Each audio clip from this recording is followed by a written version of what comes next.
stream.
Pop-Up Jim Fannon Show with JB Beverley's in the house. This is the web page. This is the Twitter page. And this is JB Beverley. Have a conversation with him. Touch him up on the channels if you see it. All right. JB Beverley. Man, it's been, I've been looking forward to getting a hold of you, man. So I appreciate the time. Let's see. Let's get you up here. Everyone else can see you. Here we go. It's like I'm doing this for the first time, bro. All right, here we go. Full screen that shit. There he is, my man, JB. Hacking darts as normal. Co-host and producer and I don't know, engineer of Beef Squad with Jim Goad. Wasn't acquainted with Jim Goad. Heard his name quite a bit on Censored.tv as suggested show content, and then when you guys came on, man, I can't put the B Squad down. It's great, man. So nice job and great work on the technical end of stuff, man. Well, shit, I appreciate that, especially given the complications.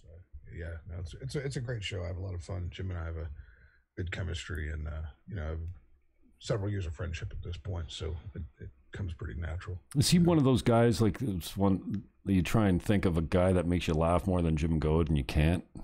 So he, like, always just got you in stitches? He's up there. He has a how shall I say, unique wouldn't even be the word. He's got a real one-of-a-kind sense of humor, and he can deliver the coldest imaginable stuff just bone dry, and you'll never see it coming, you know, half the time. So that's where he gets me. It's that he can do it, you know, so steadfast and quick, and he'll keep you on your toes, man. He's not, you know, he's not somebody you can have a half asleep conversation with, that's for sure. Really? Where'd you guys hook up? Where'd you guys meet? How long you known him? In the Twitter sphere. Really? I got to DMing. Yeah, he turned me on to some of his music. I knew he had sang on the Big Red Goat CD some years ago, the trucker stuff and whatever. But he was sending me some of his country and I guess rockabilly covers and things, and I got to really hear the nuance of his voice, and you know, he can hold a tune. I didn't know he was a performer, an artist, or a musician. Yeah. Well, if you listen to if you watch Beef Squad, the closing credits version of Psycho, I played all the instruments, and that's him singing. Wow. You didn't know that? No, I had no idea. No. Yeah, no. Jim can fucking croon, man, for sure. Cool. Well, you've got an interesting background in music as well, and I love your studio setup, man. I don't know how you got the virtual background working that well, but it's got me completely convinced that you're sitting in your studio right now, and you don't have to clean everything up. That's great. Just throw the virtual background on, and like I said to you just before we started rolling live here, that split screen that. You know, you've got, and I joked the other day on a promo for doing my show for you. I don't know that these guys have ever been in the same room together, because you're certainly not on site together, right? No, we do it remotely. He's in the Atlanta area, and I'm in Eastern North Carolina. So yeah, the way you do the virtual background so that it's split, but you don't know it is. You just appear on top of it. That's a nice job, man. I've got a long way to go with that OBS stuff. That's what we were going for, was trying to make it as cheatingly cohesive as possible. Yeah. So tell us a little bit about your music background, man. It's interesting. You've led and started and killed a bunch of bands. It looks like. I don't know how many are set for. Definitely killed my share. I don't know how many are set for reunions, but yeah. When you start that out, young? Yeah, I started playing in bands. I started playing drums when I was 11, and that was my first love. And then I realized when I was in the 8th grade that the drummer was always the last one to get any attention from the girls. I saw a guy out back behind my school, and he wasn't, particularly popular, even good looking. He was scrawny, he looked like fucking Evan Dando from the Lemonheads, man. Just this kind of tall, like nerdy dude with glasses and long hair and greasy hair. He never washed his hair, but he came to school one day with a guitar, and he might have known 3 chords, but he sat out back and he pulled the guitar out. Next thing you know, there's a dozen girls just sitting there, Indian style, their chins in their hands, watching him in total awe.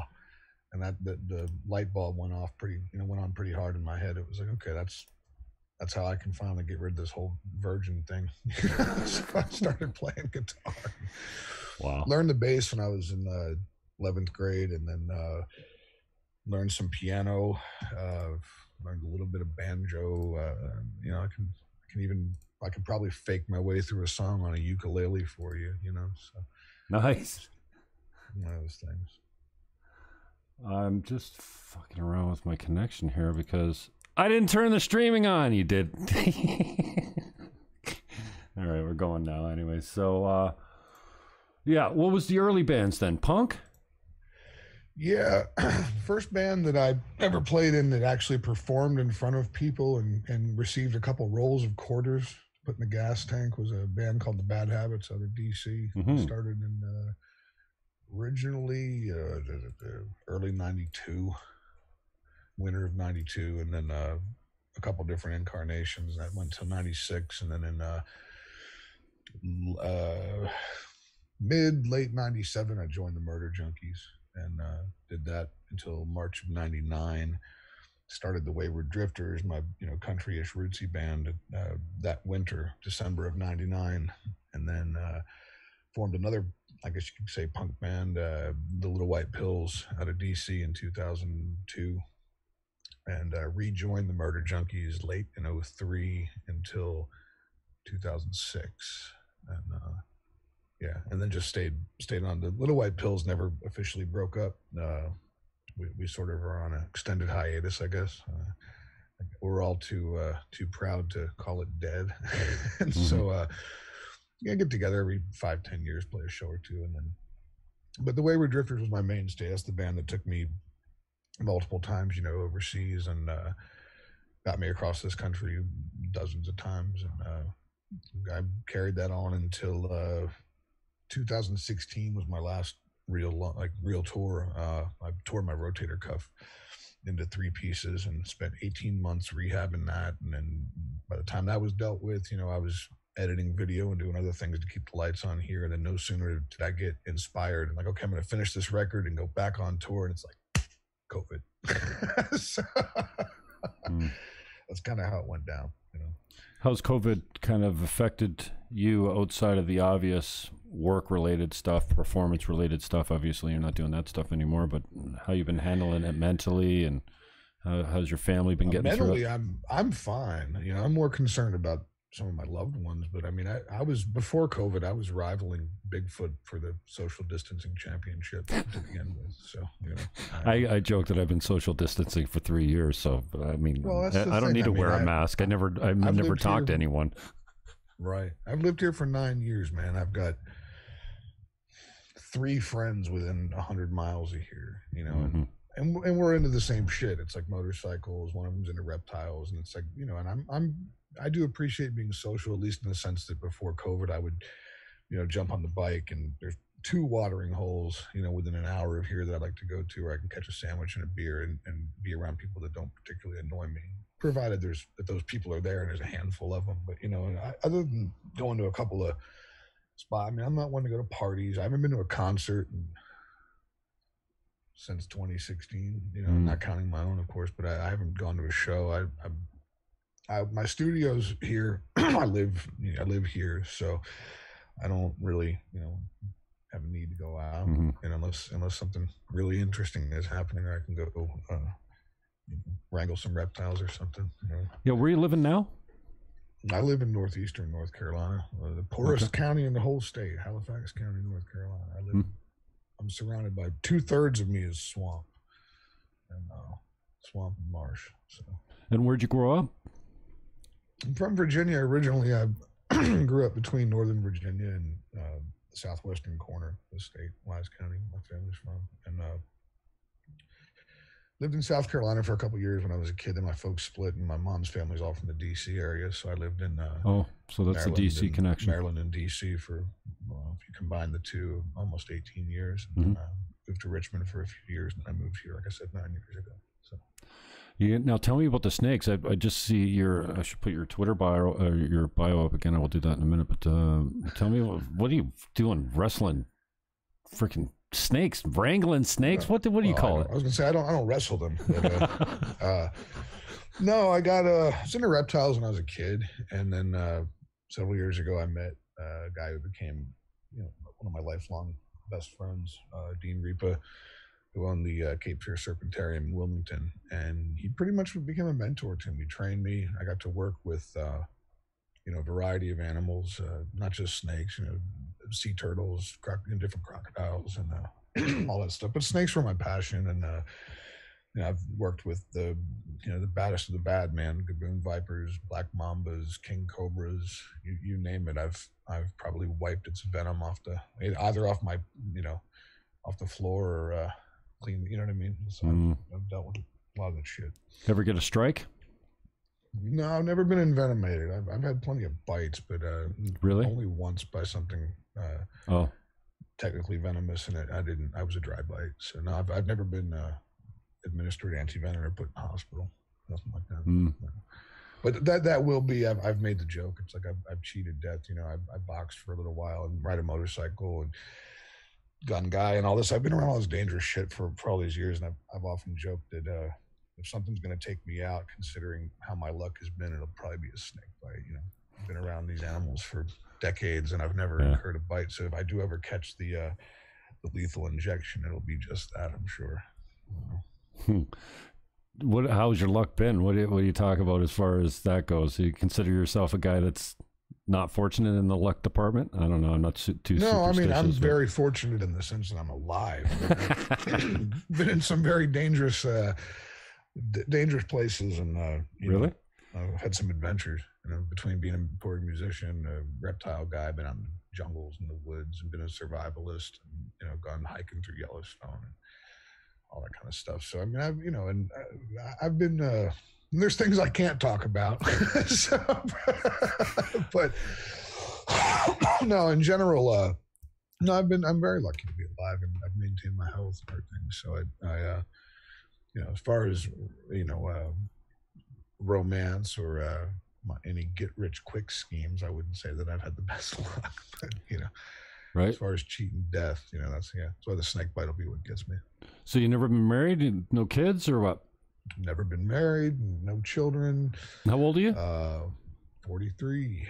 Oh yeah, I noticed 77 you were born, so you're just 10 years younger than I am. So, and I fall in the same category, never married, no kids, but I love the kids, man. I'm obsessed with them. I look after them at church once a month, and it's just the preschoolers, the 2 and 3 year olds. So it's just, I don't know. That can be taken the wrong way. Oh, I know. I'm not worried about that. Yeah, nobody's ever going to be afraid of Jimmy Fannon fucking with their children. I'm a big defender of kids, actually. I mean, and I DM'd you just, I don't know you at all, really, other than what I see on the show. And, I get that a lot of the show is, well, at least for me as a host, you tend to fall into a character. Like even on the radio show, when I had the radio show, like I'm not Jim Fannon, the radio show host. I'm also not Jim Fannon that you see on Twitter and Facebook. Like I don't go around actually saying these things. And so I find that sometimes I slip into, I start to do some comedy bits. If I ever call Gavin's show, I've always got a comedy bit to run past him to get his reaction on it. And,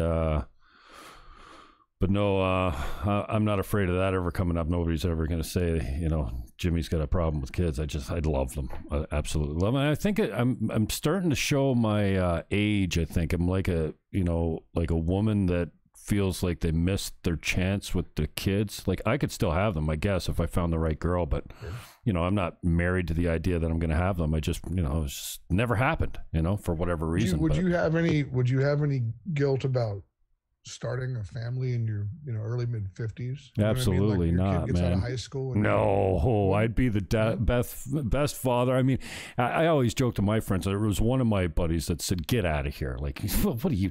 I can't even be your friend anymore. You can't have a kid at your age. But for me, it's like I wouldn't want to be at my kids, you know, high school graduation. Nah, I don't care. You know, I just want 15 dialysis. Yeah, no, I fantasize about having control of a human mind for 15 years. You know what I mean? Like, just what would that kid be like if I was influencing his life or her life for that long? And I don't know. I know they'd have a good sense of humor. That's for sure. You can't be around me without getting carved constantly or having some fun. And you know, an ex-girlfriend of mine, actually still one of my best friends, I hang out on the regular. She's got a 4-year-old granddaughter, and I just said this the other day. I don't know where I came from. It's like, she cleans my soul. She just makes me, like, brings me down to earth. She's just perfect in every way. So I really enjoy the time with the kids. But yeah, I'm not worried about that. Well, you know, it's weird. You know, I've actually come to appreciate, you know, my position within that, because I don't have kids, but I know plenty of people that do. You know, I'm Uncle JB to a few and a godfather to 2, and I love being around them, but I love the freedom of giving them the fuck back when I'm my amusement. You know, it's like, okay, you know, you can deal with the fuck you, dad. You know, I don't well, anything with that. Any of my boys, and now my boys, their kids are way older, but when they were younger, I'd always come over and get them so wound up, usually close to bed, and leave them crying and then be out the door, and they'd be all like, "Jimmy fucking did it again and got my kids all wound up before bedtime," and then made them cry before I left. The kids always want to screw with me, and they're like, you know, you want to go? I'm just saying, right now, one of us is going to end up crying, and it's not going to be me. So I'm just saying it always ends that way. So before you go any further, know what you're getting into. Yeah. So no regrets not having a family then, I guess. No, only because up until very recently, you know, I've made my living on the road, and I kind of made a promise as a young guy. It's like, you know, don't bring a child into this world that you're not going to be there to raise. Mm-hmm. I think that's one of the biggest fallacies on humans. You know, it's like we don't raise our kids anymore, man. You know, for a lot of people don't. And or even in intact families, you know, they trust the damn institutions, the educational system. They go let their kids get brainwashed. Hey, I'm going to spend, you know, $750,000 to put you through school, but pay no attention to what these assholes teach you. Mm. You know, that kind of mentality. It's like, I'd want to be hands-on. I'd want my kid, you know, to be molded into a good human being. You know, that would be the most important thing. And if you're making your living doing 220 shows a year on the road, mm-hmm. You're not there for your kid. You're kidding yourself. You're watching your kid grow up via, well, these days, you know, via YouTube videos and Skype calls and stuff. And I saw that. I was on a tour bus with a friend of mine. He watched his daughter, literally watched his daughter take her first steps by way of a video that his wife had shot at the house and emailed him and stuff. And wow. On the tour bus on the laptop, watching the kid take her first steps. And of course, he couldn't have been more proud. Mm-hmm. But watching it kind of broke my heart. It's like, no, I don't want that. You know, not at all. I'm glad you mentioned the fatherlessness, because I think that's, you know, I'm intensely political, as you probably are, just hanging around with Goad. I mean, he seems to be always have one toe in politics, but I feel like this is the number one issue facing us today is fatherlessness. No one's really talking about it. But you know, I know we kind of rigged the welfare system to favor not having a man in the home down in the States. I think it goes back to the 60s, if you can believe that. It does. You're absolutely right. And, you know, it's like I DM'd you, what are you passionate about these days? I kind of get an idea of it, where you're going, because, you know, what you talk about on the show, but that I'm not sure how we solve that. And then you talk about the learning institutions, our media, everything's infiltrated by this far left radical feminism and perversion of like drag queen story time. What the fuck are grade 3? I mean, I don't get it. Teaching anal and masturbation and all this kind of stuff. Like, I mean, and up in Canada, we actually had a convicted, I guess I don't know if he was a pedophile, but he got caught with child porn on his computer. He wrote the sex ed for the province, the sex ed curriculum. Right. And I don't know how we ever see the pendulum swing back. Like, I'm recently red pilled over the last 5 years. I'm a 6-time Green Party candidate. It doesn't get any more left than that in Canada. And then, I'm not 24 anymore. That was my first election. I've run 10 times.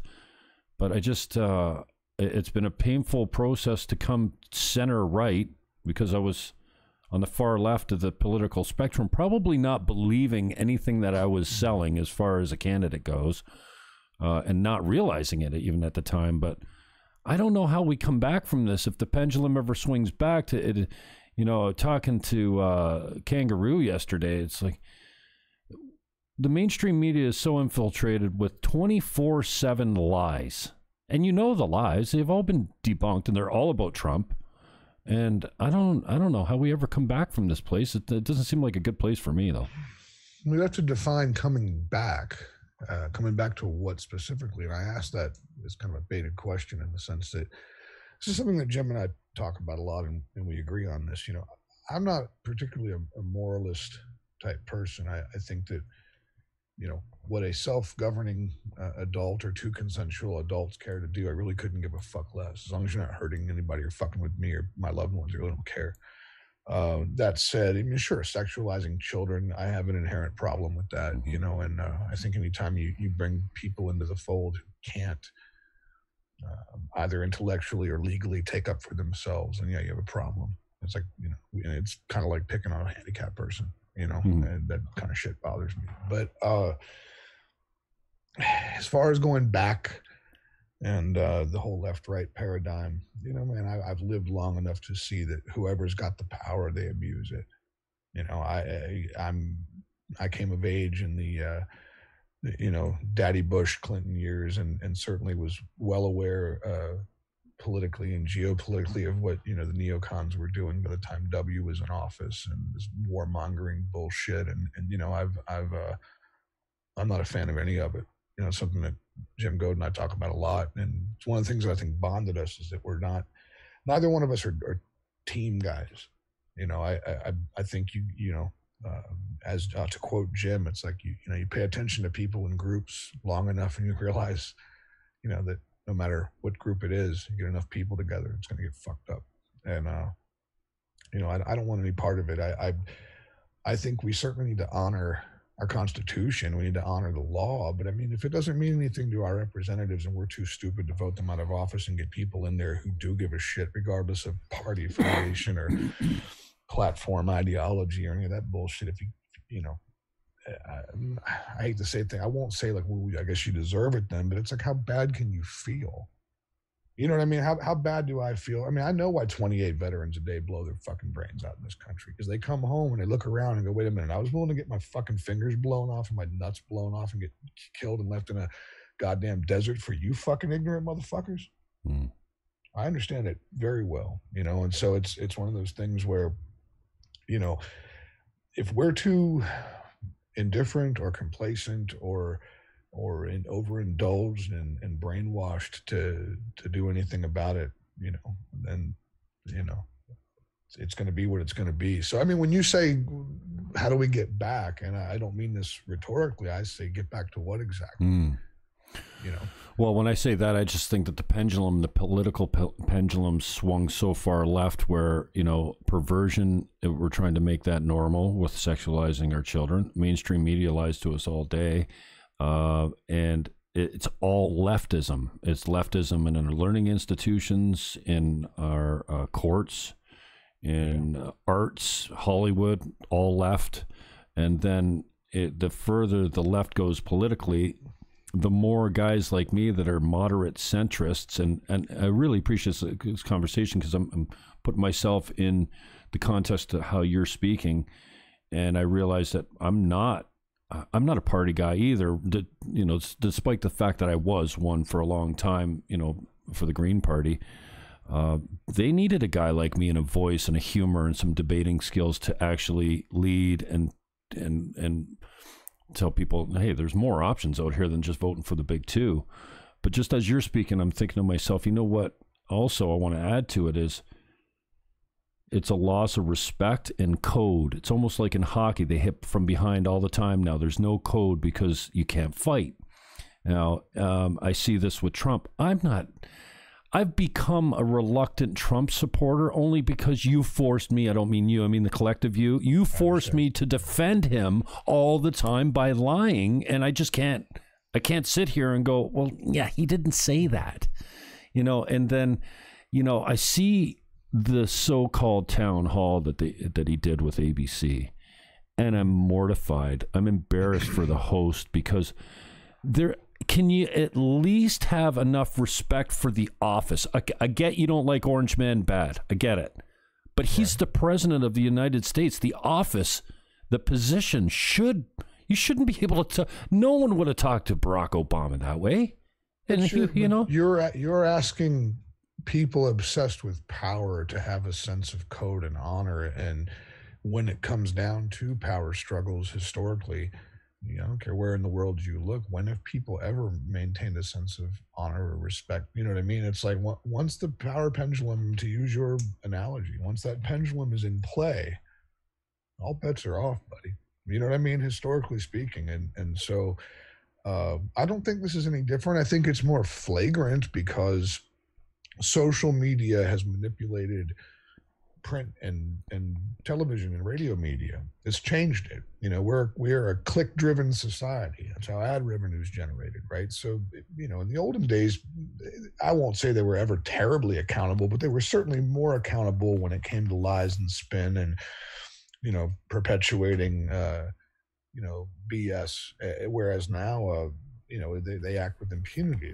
Look at what's happening on Twitter right now with the New York Post. Yeah. They haven't been able to post anything in 6 days because Twitter is carrying so much damn water for the Democrat establishment. And again, I'm not a Republican. I'm just paying attention. Mm-hmm. If this was happening, if this was the inverse, okay, if the media was sucking Trump's dick and throwing whomever the Dems are running under the bus unfairly, I'd be making the same argument. I feel the same way. Because I'm a fair play kind of guy, man.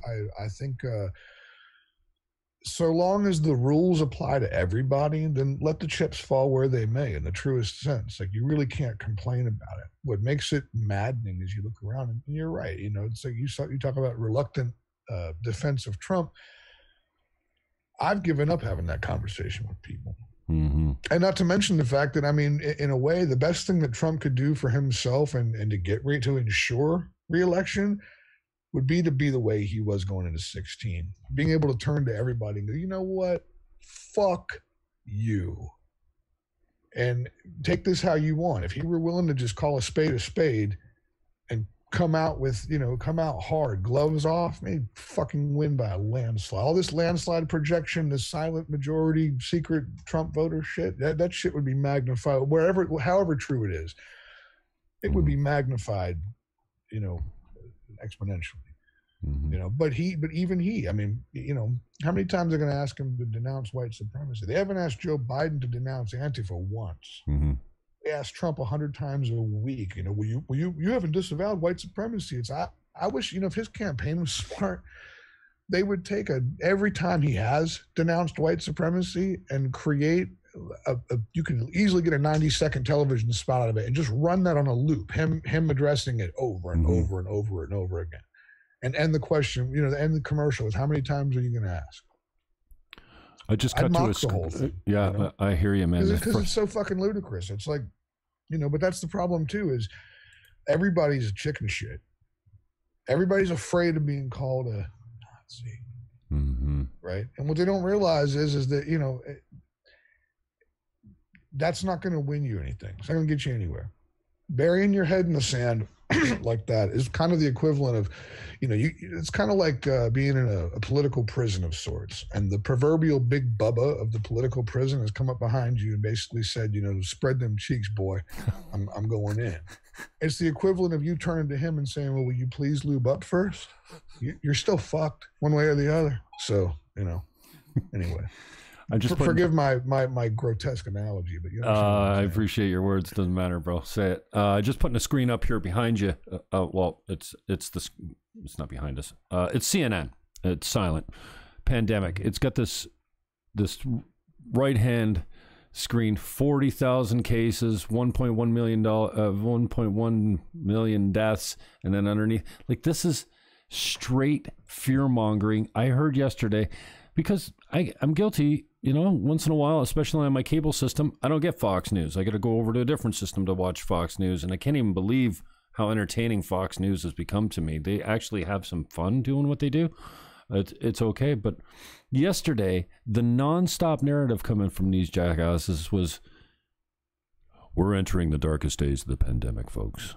Like, a straight fear. And I think it's interesting that you said, and it's made me kind of say, yeah, he's right. Is social media changed the media?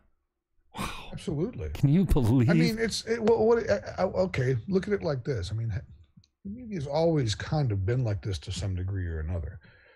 What's changed is that social media has made everything so fast and so immediate that it has enabled them to get away with promulgating lies and creating a narrative. I'll give you an example. How many times have you seen a bullshit headline be just that front page headline every day, right?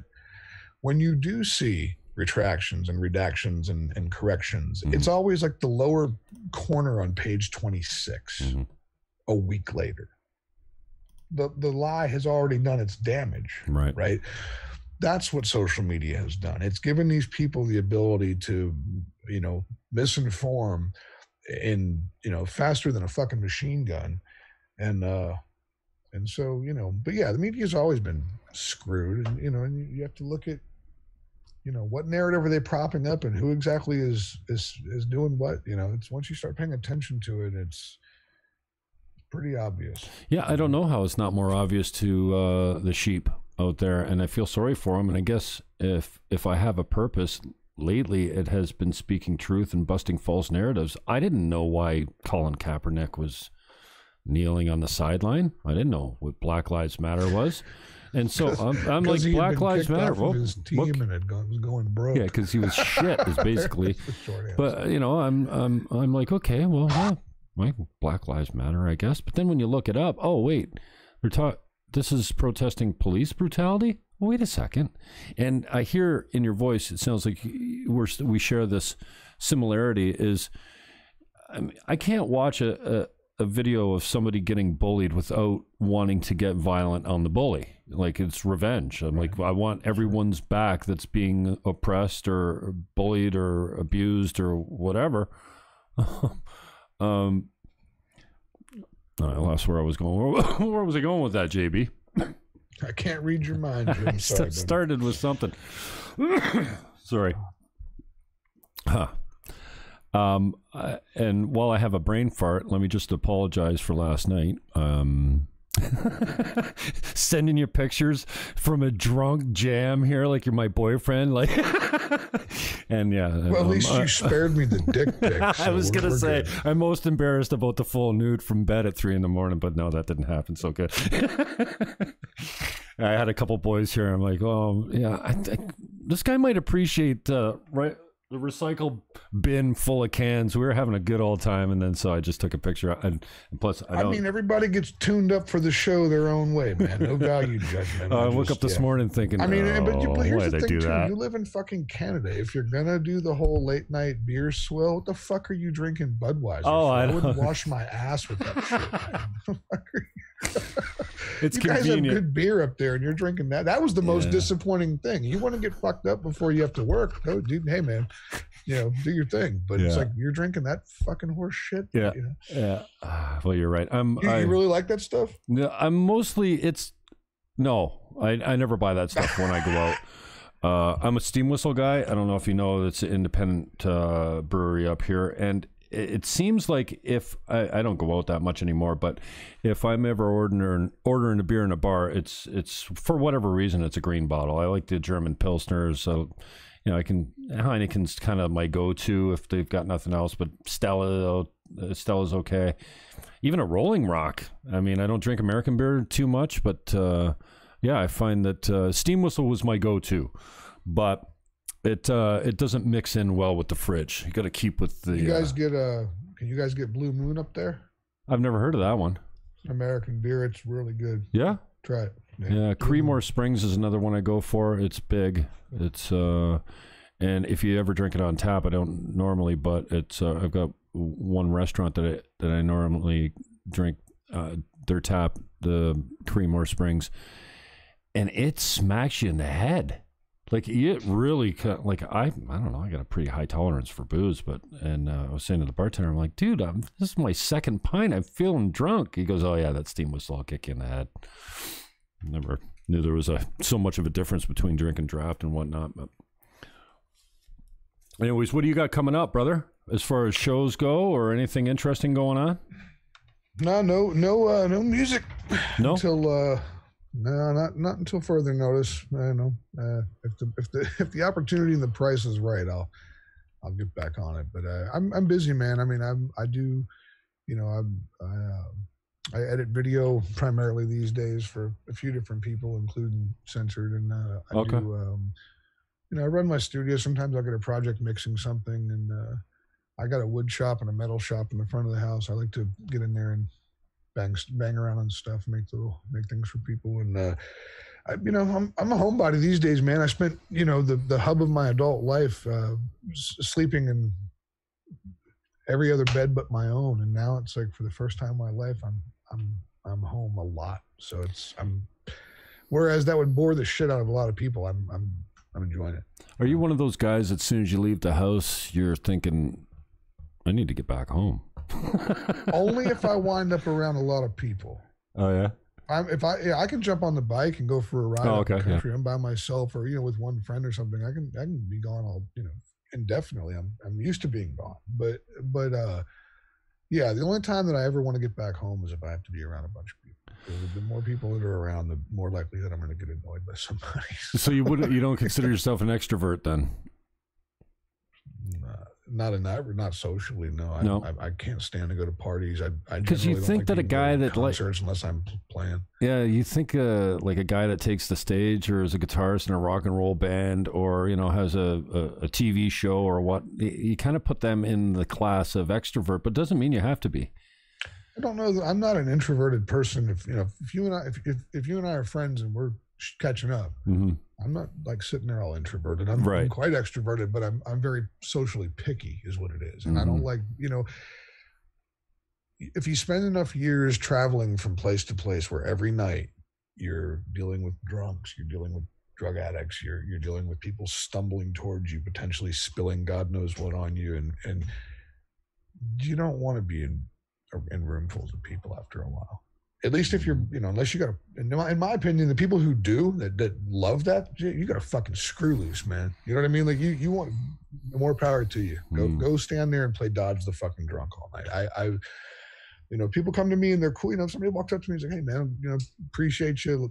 Enjoy your music. You guys be safe out here on the road. Can I get a picture? I don't mind that at all. I appreciate the feedback and people have a good time. But it's the guy that comes over to you wants to sing you, the one song of yours he loves the most, full volume at 2:00 in the morning, and he's spilling his beer all over your fucking t-shirts and stuff. That's the shit that's like, you know what? Take me the fuck home. I don't want to be around these people. Who are you listening to these days, music wise? You got any crushes on new bands? I'm kind of in the what do you call it? Alternative rock or something like that. I don't know. I listen to 102.1 up here if I'm ever on a station, but alternative rock's what I slide towards. And man, there's no shortage of fresh stuff out there. I don't put on the old, like I've got an old turntable. Yeah, once I want to put on the old classics, but for me, it's all new music. But what are you hitting these days? I'm actually your polar opposite in that respect. Yeah. I couldn't tell you a new band that's come out in any genre in the last decade. I pretty much only listen to the stuff that I've always listened to. Now, granted, I mean, there's been a couple people that have been put on my radar where somebody said, "Hey, man, you got to check this band out," and one out of every 50, might be worth a listen. But I couldn't, I like old shit, man. Old country, old rockabilly, old blues. What I would consider, the real punk rock, like 1974 to 78. You know what I mean, and maybe 80. And stuff like that. I like early prog metal and shit from the 60s and 70s, and but I listen to the same stuff I always listen to, man. A lot of Rolling Stones played around here, a lot of Motorhead, Hank Williams, Johnny Cash, Eddie Cochran, Chuck Berry, Little Richard. Those influences definitely come out in the music that you're doing. I just caught a few videos, and maybe we'll play some of that on the way out. But how about personality wise, you watch any of the Gavin McInnes's out there, or are you plugged into political commentary shows like I don't know, Anthony or anybody like that? Like, who are you watching these days? Or you stay away from that not really stuff? I mean, I watch Gavin's show because it's entertaining. He's funny as fuck. Fucking hilarious. I catch it as much as I'm able to. I work a lot, but when I can, I watch it. Not really.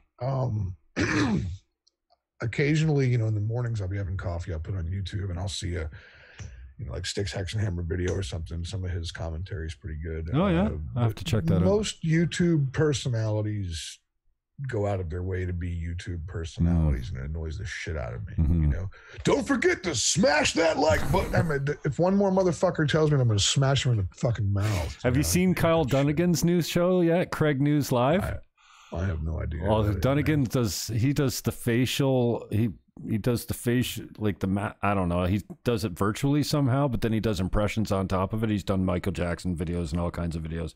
I'm sure you've seen him, Kyle Dunnigan, but he's doing this parody of a news show, and he talks like this, and it's just absolutely hilarious. He goes to technical breaks all the time, and I don't know how he got on my radar, but I landed on his page one day. I'm like, oh, this is genius. But you, real quick, to go back to the music thing, you said you're into a lot of newer stuff.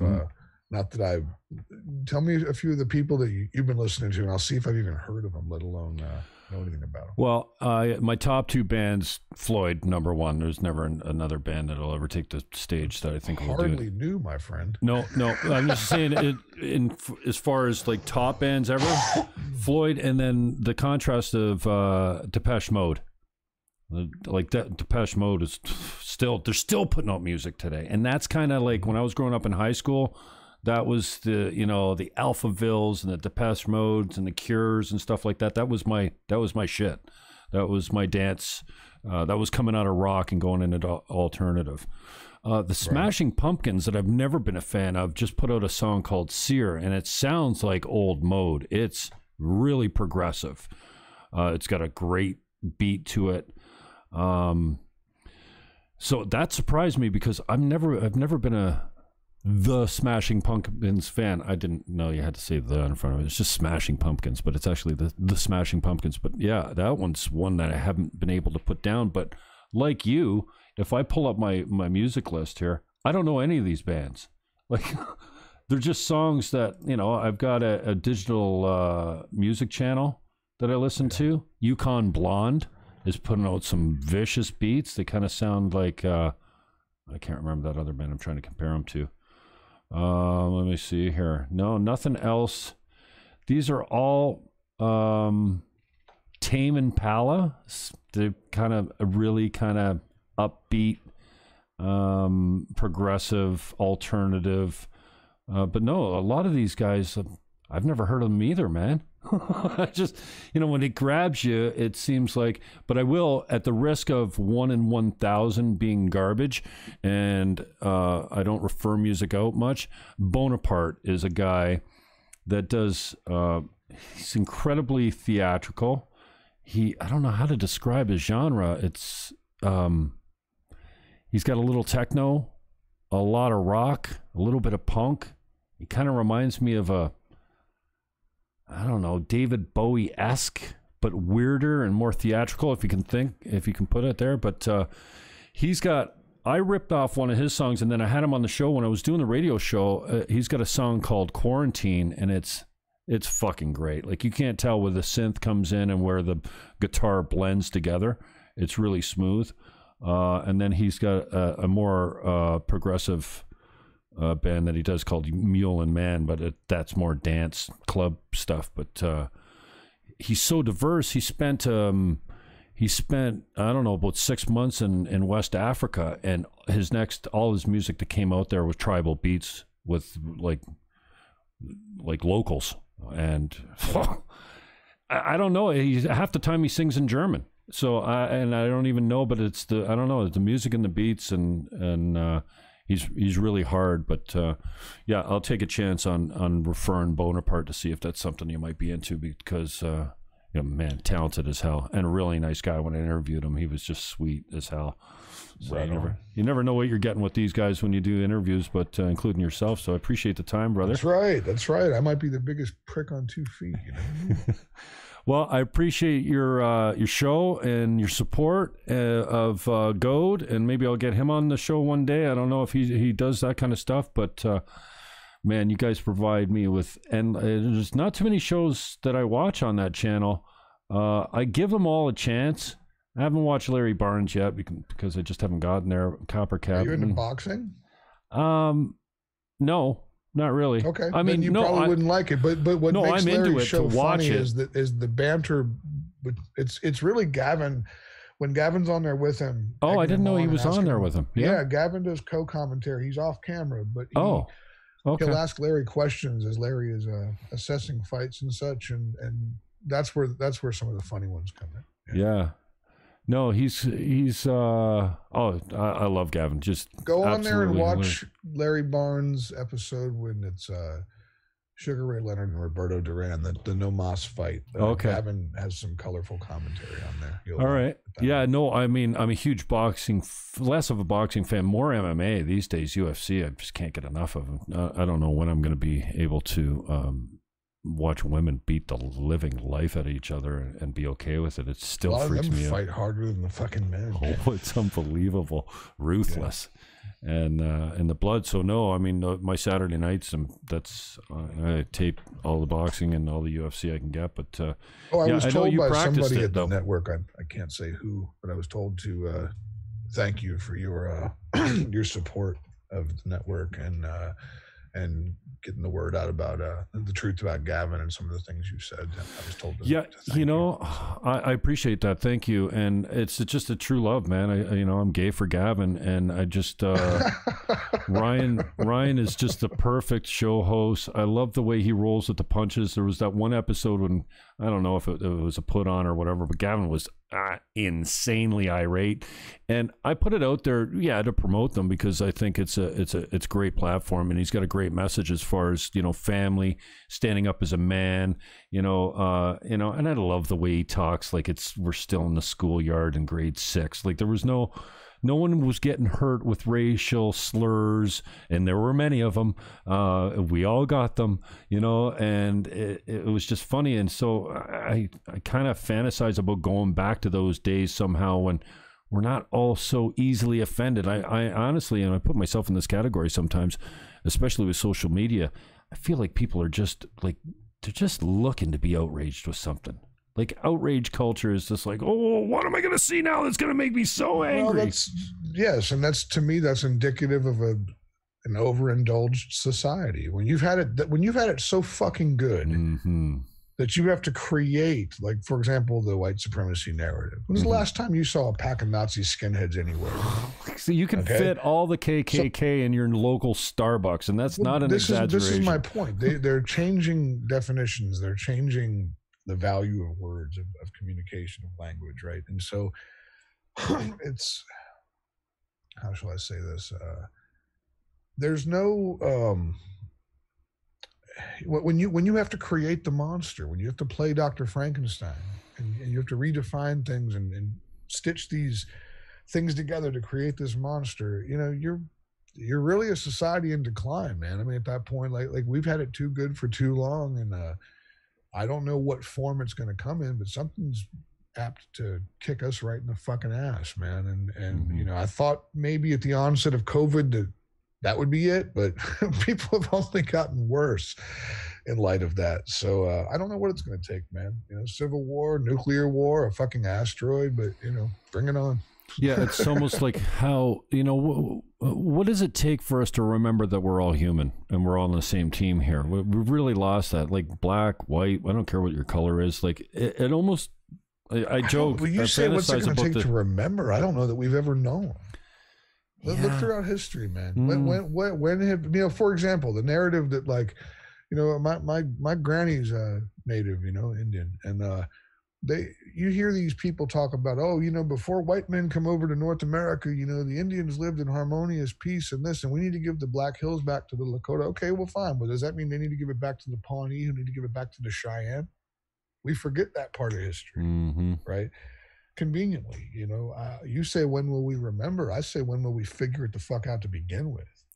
Good I think point. Throughout human history, we've never been able to. I don't think that people are, I think people are even more so than tribalism. People are, you know, down home tribal. You're going to protect your family first. You're going to protect your community second. You're not, you know what I mean? Like, and I don't think there's no value judgment on that one way or the other. It's just, that's how people are. Let's be honest and say, you know, yeah, I'm going to look out for mine first. You know, if I don't know you, and it comes and you, me, and my best friend or my brother are stranded on a deserted island, and I got a choice. Enough provisions for two. Nice knowing you, pal. Yep. Whereas if you're the better friend of mine, and it's you and me and a stranger that neither of us know, how do you like your stranger? Medium rare? Right? Yeah. So I think that's if you were having an honest conversation about it, I think that's how people are. And I think a big part of the problem is that we've been made to feel bad about that. We've been made to and 1 second, my computer's going haywire. We've been made to feel bad about it. We've been told it's wrong. It's a bad thing. Fuck you. That's how we are. Let's be honest. That's how everybody is. I don't get mad when I hear black folks say things like, you know, we need to take care of our people, our neighborhoods, our communities. What's wrong with that? You know, Jews do it. You know what I'm saying? Arabs do it. The Eastern Asians do it. You ever been to Chinatown somewhere, anywhere, right? You can walk into a restaurant in Chinatown. Are you greeted by a white or a black person or a Latino person? No. You're greeted by a Chinese person.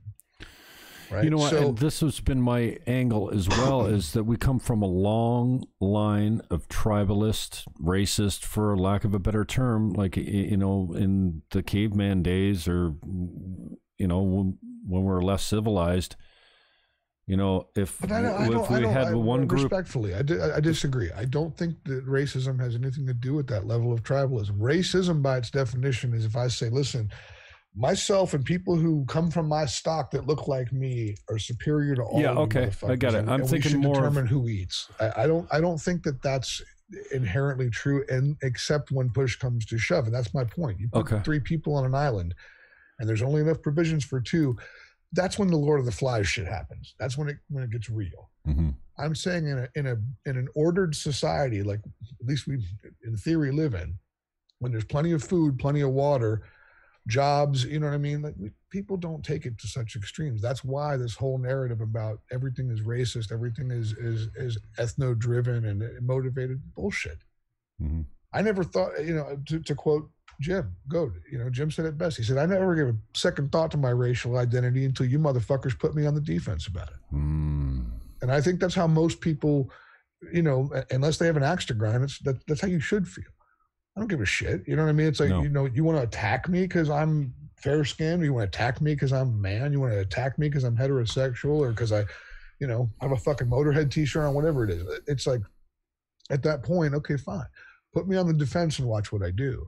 But I don't think people go out of their way to look for that. And I've never met anybody who has, if you're going to have an honest conversation about it, when's the last time somebody told you they felt superior to others on all fronts? Yeah. Even the most staunch white nationalist would have to admit that you put him on a basketball court with a black dude, he's going to get fucking smoked 9 out of 10 times. Right. So, I mean, again, the problem is we're not having an honest, as a society, we're not having an honest conversation. Everybody is marginalized to the degree of it's basically take the echo chamber concept. It's a 22 bullet in a boiler room, man. We're just pinging from pipe to pipe to pipe, going nowhere. So CNN, Trump attacks CNN for covering COVID. Here's why we do. Brother, I'm only too happy to put the clips up there because I feel like, Gavin's speaking truth, and that's kind of my job now these days is to bust these false narratives. So, but I think they believe more than I do. I think I actually got taken down. My YouTube channel got taken down through a COVID bot because I had COVID in one of my titles, and back then they were censoring everything with COVID or coronavirus in it. But now, I put a 40-second clip up the other day. They were talking about Copper Cab and how he's simping for Bell. And then Ryan says, well, I don't know if it's a Jim Fannon situation. And Gavin commented back. It was 39 seconds. I clipped it. I put it up on the YouTube channel. 5 hours. Gone. Strike. They didn't even swear. And I don't know who Belle Delphine is. I know who she is now. She's that e-girl on YouTube that sells her bathwater that she runs down her ass. It's kind of fucking freaky, but and Copper Cab's a freak to begin with, but in his last episode, that's all he did was simp for her, but there was nothing there other than Ryan saying, oh yeah, Copper Cab simpopotamus now for Belle.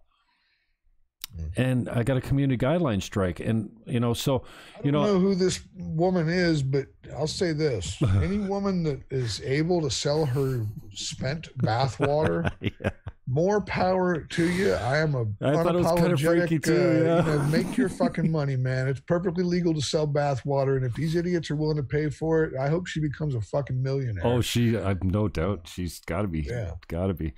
But anyways, I wouldn't piss on her if she was on fire, but if these guys want to buy her bathwater, to each your own. Anyways, back to the racial thing is, I've kind of always thought, what? Kids are fearful of strangers. It's not because of their skin color. And, when I put it in, and I appreciate your thoughts on this, that's not racism. I use the analogy of, when we came together in our tribes, we didn't invite the other colored tribe or the other tribe that spoke a different language over for dinner and have sex. We tried to exterminate them. Like this is, and that's why I think starting our conversations a lot with, or admitting that we're more like Trump than we are unlike him because we're human and these kind of things. I see, the Women's March. Madonna gets up there and she says, she's just doing to Trump what Trump's putting out there, and they don't even get it. So I don't know. I think we'd be better off if we said, yeah, I come from a long line of racism, but I'm getting better at it. We're more tolerant than we've ever been. I mean, you as a collective, we as a collective, I think I don't know, somehow, hasn't it been there for a long time? Again, no. I mean, if we're going to go with the traditional definition of racism, I don't think the word applies even to that degree of tribalism, because think about it like this. Let's pretend for a minute you got a white tribe and a black tribe, okay? And you've got a third tribe that's bigger, stronger, better armed, and they're able to take at least one of the two of you out. Mm-hmm. Is the enemy of my enemy not my ally when push comes to shove? So I don't think that at the end of the day, race would play into that equation. I think that it does come down to tribe, because I'll put it to you like this. Replace that. You got a white Irish tribe and a white English tribe. What does race have to do with shit? That's ethnicity at that point. That's culture. That's shit to do with race. And I guarantee you, if history is any indicator, look what happened over there, right? So I would say to you, I know what you were trying to say, but don't accidentally feed that narrative, because I don't think racism is the right word. Now, you can disagree with me and we can agree to disagree. I don't give a fuck. But no, you make a good point. I don't feel that it applies. Because if you were to substitute out said race and put the same race but different ethnicity in there, would humans behave any differently? Known to be pretty predictable, my brother. I got Train Song loaded up. Should we play it? Yeah, is it the video, the actual music video? Yeah, it's 5 minutes and 13 seconds. Play it, man. Am I going to get a YouTube strike for broadcasting this? I own the publishing, so if they do, I'll help you contest it. I wrote the fucking song, and I own the publishing. All right, I'm interested to check it out. Let me see. Boy, it's looking at labor like that. It's made a hobo out of me.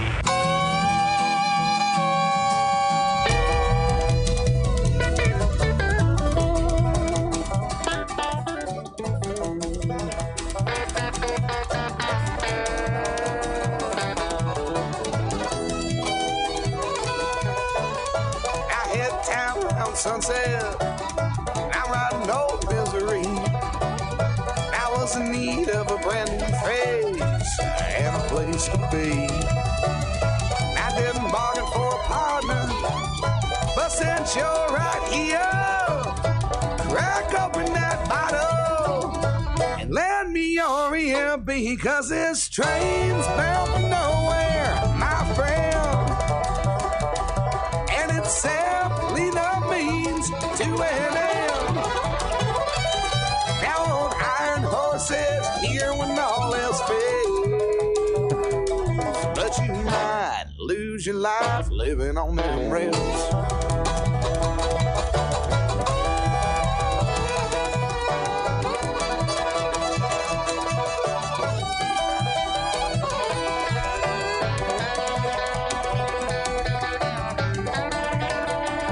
Who are these maniacs, brother? There's some great footage in here, man. It's just playing in the background now. So, well, the Maniacs playing the music. Yeah, that's my core band. Dan Mazer on banjo Dan, Johnny Lawless on upright bass, myself on guitar and vocals, my cousin Kenneth Bryan on Telecaster, and my friend Donnie Heron from BR549, and then now Bob Dylan's touring band. Wow, yeah. So, yeah.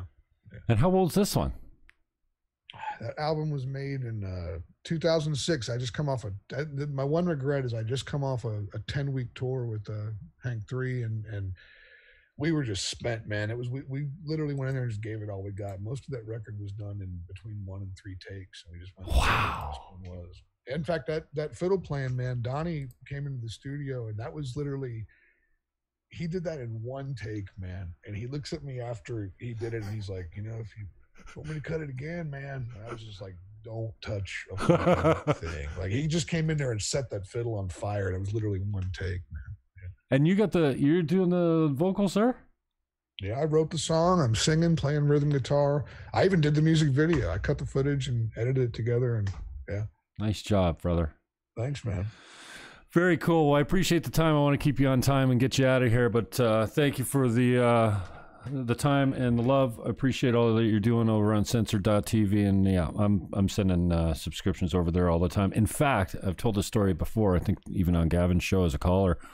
I had a guy that used to watch my show on YouTube, and then after the YouTube channel got terminated, he found me on Facebook, and I always screen the people on my Facebook before I add them, because there's so many bots out there. I mean, you know, the porn bots, you can get rid of them, but just by looking at their profile. But the rest of the people, I usually say, thanks for the ad. Have we met? Are you a real human? I'm just making sure you're not a bot type of thing. And this guy goes, Gavin.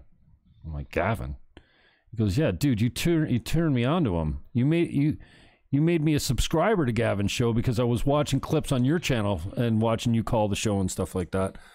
Nice. So, well, if I can make a quick plug, we're actually doing a promo over there until November 1st. If you use promo code Halloween, lowercase, promo code Halloween will save you 15% off of either a monthly or an annual subscription.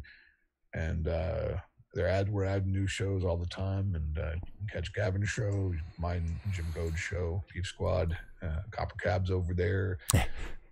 How many shows you putting out? You have a whole cast of characters over there. Yeah. How many shows you putting out? You doing one a week or something, or more? Yeah, we run every Sunday. Yeah. I just saw that. I just finally logged in because I can't get chat on my app I don't know if I need to update it or what. I see how it is. You watch Gavin every day, but you don't know how often me and Jim put out Beef Squad. I went to sign in because when I watched the Beef Squad, I wanted to see the chat. And I saw that you had said thanks for the support and everything. Like, you actually participate, which I think is really cool. I try to answer my messages too. And then I saw someone say Sunday nights are my best. Like, no, I didn't know when you guys dropped. And so I saw it in the comments. Somebody said Sunday nights are my best, whatever. And then I looked and I'm like, well, that's 5 days. If that's 5 hours old, that means they're dropping at like 2 o'clock on Sunday. Well, what we're trying to do too, man, is we want to bump it into a live format. Where we super chats and take phone calls. Even we got a phone line and everything. But the biggest problem is just doing the show remotely. We've had some connection hiccups and stuff through OBS and Skype. Long story, but we're trying to circumvent that nonsense and get to where we can do the show live. That's the ultimate goal. Awesome. Yeah. So yeah, I'm completely engrossed in football on Sunday, so I won't be waiting for that. Sunday nights are good though. Yeah, Sunday nights. But anyways, I don't soccer. Or are you talking American Eagles? Football? Philadelphia Eagles, okay, NFL. Okay. I mean, I don't know. There's not too many sports I can watch. See, my home team is the team you can no longer mention. Why? Well, think about where. Oh, the Redskins? I'm a fucking Redskins fan. Yeah. Yeah, I'm not a Foreskins guy, but Maryland's a beautiful place. I got engaged on Chesapeake Bay one time. Didn't work out, but it was a beautiful engagement. Yeah, the eastern shore of Maryland's gorgeous. It's just the fucking people that suck, you know? Yeah, we were across the Chesapeake Bay from, I don't know, they got a bomb detonation location over there where they detonate spent bombs or something. The Navy's got that part of the bay cornered. Yeah. Right. Yeah. Yeah. But anyways, I haven't figured out, or maybe I haven't updated the chat, or maybe they don't have chat or the app, the chat on the app. So you have to go to censored.tv to see the chat. Have you seen chat on an app yet? You can do it through a browser too. Yeah, okay. I haven't been able to see it on the app. I think we're working on that. But, I mean, I like how it's grown too, because I said to Gavin too, it would be cool if you could drop like a premiered episode at 5 o'clock every night, so that your fans can come in and kind of chat as it's going out. You know what I mean? Like the live broadcast is kind of beneficial, even if it's not live. If it drops the same time and you have chat, people can kind of get into it kind of on a live basis. So yeah, taking calls is great too. I mean, I love that part about Gavin's show, is that he's got access. And he's so quick too, man. It's like he can turn it on a dime and make it hysterical, even if the person in question would otherwise be boring. Yeah, I'm glad he's doing well. He sounds like he's up with the subscribers too. I think he said he's up to 12.6 or something like that. And more than that, man. We're growing all the time. Good. And I love how it's a train you're going to want to jump on now, people. Yeah, well, I joked the other day, not joking, but like, hey, I'm, twice fired, twice canceled. I can be canceled further, but maybe my future's with censored.tv. I don't know, but I appreciate the next platform. time you call Gavin's show, run it by him. Well, and I like how he's brought you guys into the business end of it too, by like, you're going to bring me subs, you're going to get a cut. Like, that's genius. You know what I mean? Like, I will say wins. This about Gavin and his partners. This applies to all of them. I've worked for myself since I was 26, but I do work as an independent contractor through him and other clients doing video and stuff. And I can tell you right now, I have never once had to play chase the invoice with censored. I've never once had to, they've never been late with me. They are the most fair and reliable group I could ever contract in with to work for. Awesome. So, I got nothing bad to say about those guys. Any of them. They're a fantastic crew. Well, continued success, my brother. I love you. Thanks for the time, and we'll pick you up again if you feel so frisky, for lack of a better term. I'm always frisky, but generally speaking, you got to be a pretty girl. All right, my brother. Take care, man. All right, we'll talk soon. Peace out.